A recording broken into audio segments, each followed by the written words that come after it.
Salut tout le monde! Ça y est, le retour. J'espère que vous allez bien, nous sommes le 28 mai. Ça fait 5 mois que je vous ai laissé. Et je sais à peine utiliser Zoom. Vous inquiétez pas, toujours actif, ultra actif sur les marchés. Je vous ai laissé sur une tendance haussière. Le marché a toujours été haussier.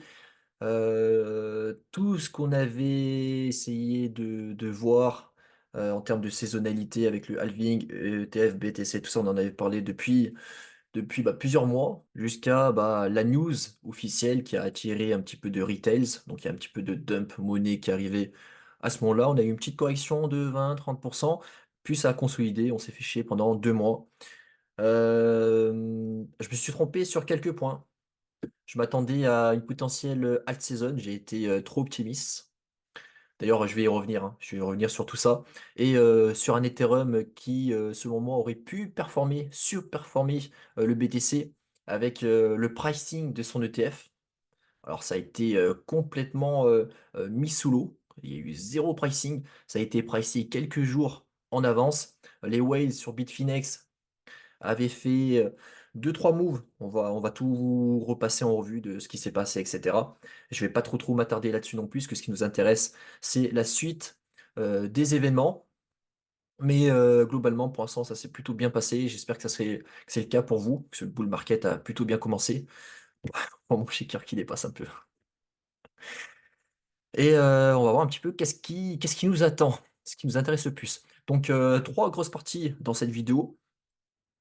Les ETF Ethereum. Donc, on va avoir une petite partie géopolitique, puisque ça déteint sur les élections américaines. Peut-être que même sans les élections américaines, peut-être que l'ETF, son dossier, alors son premier dossier, donc le 49, je sais même pas si le 49, 19 B4. Je vous ai fait un petit PowerPoint pour parler de tout ça, pour entrer dans le détail pour les personnes qui n'ont pas suivi exactement ce qui s'est passé ces derniers jours autour des ETF et par la suite. Mais sans ces élections américaines, je ne pense pas que ce dossier aurait été validé aussitôt. Donc je pense qu'il y a un tournant pour gratouiller des votes. Donc ça va être la première grosse partie. La deuxième partie, une vue d'ensemble macro. Donc on va voir les taux, on va voir les objectifs de la Fed, on va voir l'inflation, on va voir qu'est-ce qu'il faut, qu'est-ce qu'on doit voir pour péter l'ATH sur le Bitcoin, sur l'Ethereum, et pour que les low cap explosent, que ce soit les actions avec le Russell 2000 ou que ce soit les shitcoins. Donc pas tout va exploser, c'est sectoriel. L'attention n'est plus de partout, elle peut pas être de partout quand il y a des millions d'assets et qu'il y a une inflation de 10 000, 20 000, 100 000 coins par mois, donc c'est plus possible. Donc on va voir également mes précédents positionnements. Donc on va voir tout ça, beaucoup de paires contre BTC qui commencent à devenir intéressants. Donc ce que j'ai essayé de pricer alt season, Ethereum qui surperforme le BTC, j'ai été un peu trop bullish à ce moment-là. Ça peut arriver à partir de maintenant, mais on a besoin de certaines confirmations et c'est ce qu'on va voir dans cette vidéo. Dernier point bonus, je me suis fait racheter ma dette coincée dans FTX. Je vais vous expliquer tout ça en détail pour les intéressés à la fin de cette vidéo. Donc nous avons eu l'approbation des ETF parce qu'il n'y en a pas un seul, il n'y a pas uniquement que celui de BlackRock, et il y en a 8 au total, je ne vais pas faire semblant de les connaître. Donc l'Ethereum Spot, mais plus précisément le formulaire 19B4. Et oui, pour l'instant, nous n'avons pas encore de cotation sur le Nasdaq ou sur différents d'autres bourses d'échange.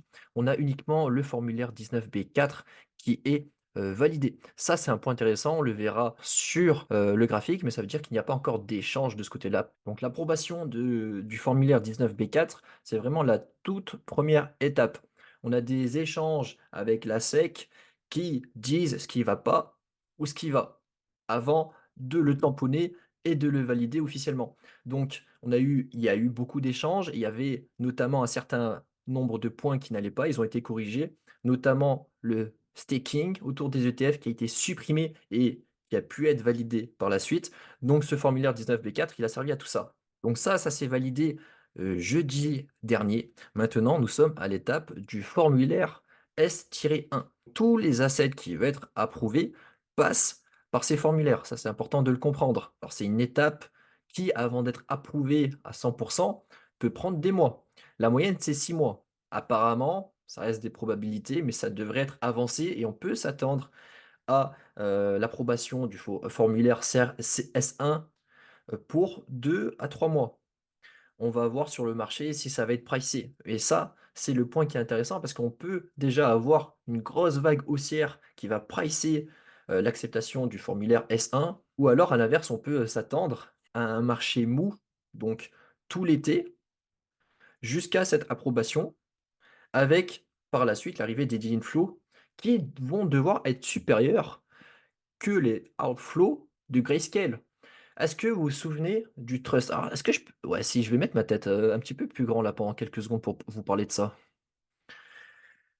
Si vous tapez, Grayscale, GBTC ou, Ethereum, alors je ne sais pas si c'est Ethereum pour l'Ethereum, mais ils avaient une quantité énorme de BTC et c'est le cas également pour les Ethereum. Qu'est-ce qui s'est passé quand l'ETF BTC a été approuvé? Ils ont vidé leurs caisses, les investisseurs ont vendu leurs actifs, le trust, leur ETF s'est vidé. C'est ce qui provoque cette pression vendeuse donc sur les ETF de Grayscale, les GBTC, sur leur trust à eux, et qui actuellement est compensée par tous les ETF spot autour du Bitcoin. Donc le HYBIT, c'est celui de BlackRock et ainsi de suite.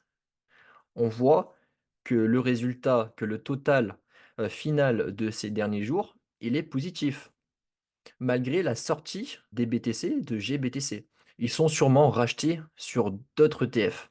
Et on voit que depuis quelques jours, nous avons un net flow qui est positif. Donc il y a plus d'argent qui rentre que d'argent qui sort.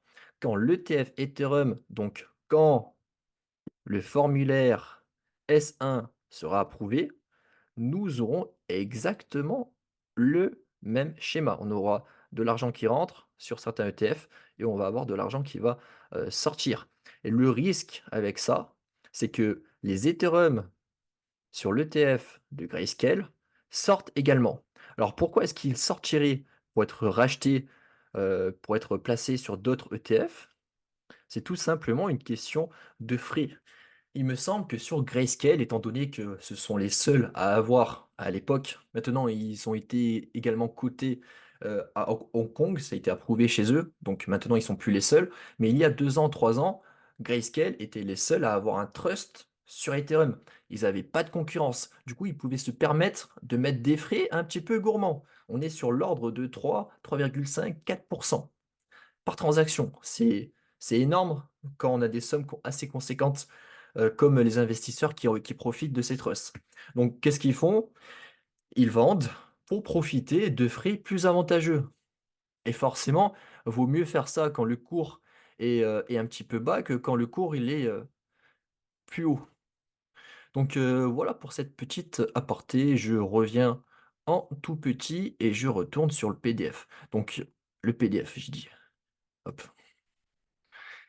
Donc voilà, ça c'est le petit risque de quand ça sera approuvé. Donc si ça a approuvé avant, on peut voir le prix qui sera pricé, mais quand ça va être approuvé, on aura la dump monnaie. Apparemment, je regarde beaucoup de statistiques en ce moment, ça veut rien dire, mais apparemment, on pourrait s'attendre entre 20 et 30% du volume qu'il y a sur l'ETF BTC sur l'Ethereum. Étant donné qu'il est 3 fois, 4 fois, 5 fois moins valorisé, ça peut faire un gros boom. Sans prendre en compte la dump monnaie si les médias s'y mettent. Parce qu'à l'instant T, il est vrai, nous avons un marché qui est complètement désintéressé. Mais la dump monnaie, elle n'est pas encore là. La dump monnaie, elle peut arriver pour cet été, après l'approbation du formulaire S1 ou voir, pourquoi pas, même 1 mois, 2 mois, 3 mois après, après un sell the news. Si justement, derrière, Grayscale vend beaucoup de ces ETF Ethereum et que derrière, nous n'avons pas de contrepartie acheteuse suffisante pour avoir un total de net flow positif. Donc ça sera intéressant. Là, on va avoir du mouvement ces prochains mois. Bon, je vais revenir sur les graphiques, tout ça plus tard. Donc ce qui va nous intéresser dorénavant, ça sera le formulaire S1. Alors, ces 2 dernières semaines, il y a 2 points très intéressants qui ont refait surface au Stace. Donc, alors, il y en a même une troisième, je ne l'ai pas noté ici, c'est le fait que la Banque centrale américaine, donc la Fed, ne puisse pas émettre de monnaie numérique fiduciaire. Là, il y a une loi qui a été rejetée C'était contre les entreprises qui utilisent les crypto-monnaies. Donc, on voulait leur mettre des bâtons dans les roues pour rendre la paperasse quasi impossible et avec des coûts supplémentaires bien plus élevés que ça ne devrait être. Ça a été interdit. Ça a été interdit il y a la semaine dernière par le Sénat, qui a eu un vote biparti, donc par les 2 parties. Et on a également en parallèle le projet de loi, FIT 21 qui devrait clarifier le rôle de la SEC et de la CFTC. Et tout ça a pour seul but de créer un cadre réglementaire autour de la crypto. J'ai rajouté cette rubrique, la stratégie d'entreprise. Alors je cache, Circle, voilà, je vais mettre ma tête là-haut. Aujourd'hui, on a vraiment des enjeux politiques et c'est le point important, de ce PDF. C'est qu'on pourrait facilement se dire que Biden et Trump font ça. Bon, je vais y revenir juste après, ça a plus de sens quand même comme ça, font tout pour attirer des nouveaux votes. Alors, c'est normal, hein, ils font ça à chaque campagne. Alors Trump, il a un petit peu d'avance parce qu'il a toujours été entre guillemets, «pro crypto» comparé à Biden. Trump récemment, la semaine dernière il me semble, s'est prononcé en disant qu'il acceptait les donations pour sa campagne présidentielle, les dons en crypto-monnaie. Pourquoi? Parce que simplement 40 des électeurs souhaitent que les candidats parlent davantage de crypto-monnaie et surtout 30 seraient plus enclins à soutenir les candidats favorables aux cryptos. Je vous ai mis une petite charte, donc c'est la plus à jour que j'ai trouvée datant du 27 avril. Bon, il devrait sûrement en avoir d'autres plus à jour, j'ai pas cherché longtemps, c'est vrai. Mais on peut voir à quel point la charte, donc ça reste des sondages, hein, on sait ce que ça vaut, mais on peut voir à quel point elles sont très, très proches. Donc là, le moindre vote compte. Ce qui est intéressant avec ça, et je pense aussi que le marché est soutenu par ces élections, présidentielles, vous pouvez regarder, vous mettez la charte du SP 500, moi je l'ai déjà fait, je vais peut-être pouvoir vous le montrer tout à l'heure.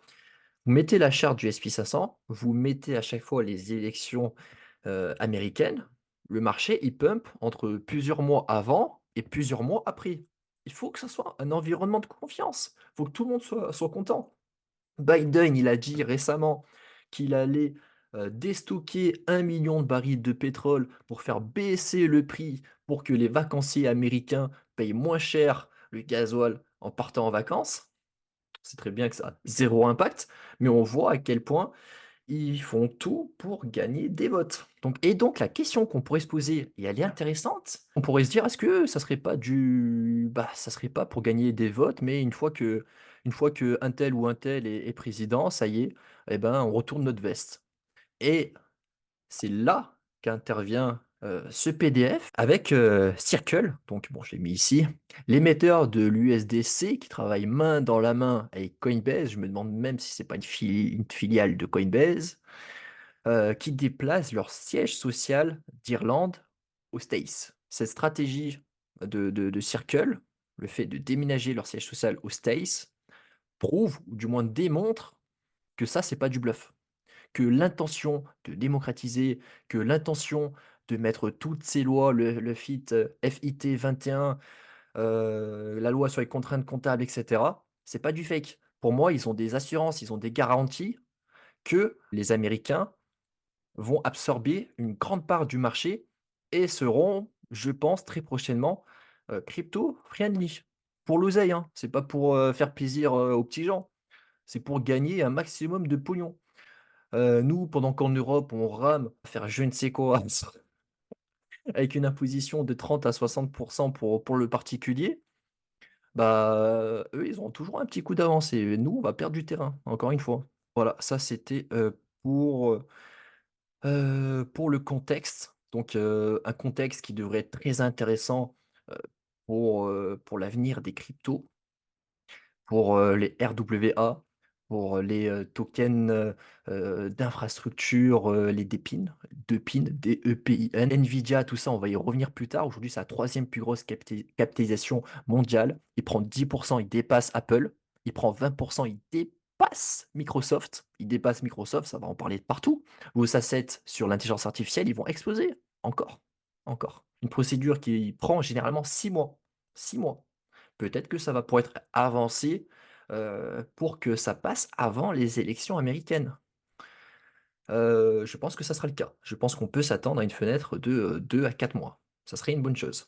Donc voilà pour ce PDF. Ce qu'il faut retenir, c'est qu'aux States, ça bouge très vite et politiquement, la crypto-monnaie est un enjeu politique. C'est devenu un enjeu politique qui est en notre faveur. 30 c'est énorme. Je suis obligé de revenir là-dessus. 30 c'est énorme et ils le savent, hein, ces 2 cochons-là. Ils le savent. C'est limite, la personne qui lèche le plus les bottes à la crypto qui va être président. C'est après alors que, 30 40 du top 100 du marché des cryptos, c'est des meme coins. Bon, il y a pas que, les assets en crypto. Il y a l'infrastructure, il y a la blockchain et c'est surtout les real world assets et la technologie qu'il y a derrière qui leur intéresse. Alors on en a terminé avec cette première partie. On va tout de suite attaquer, hop, hop, hop, avec, la macroéconomie.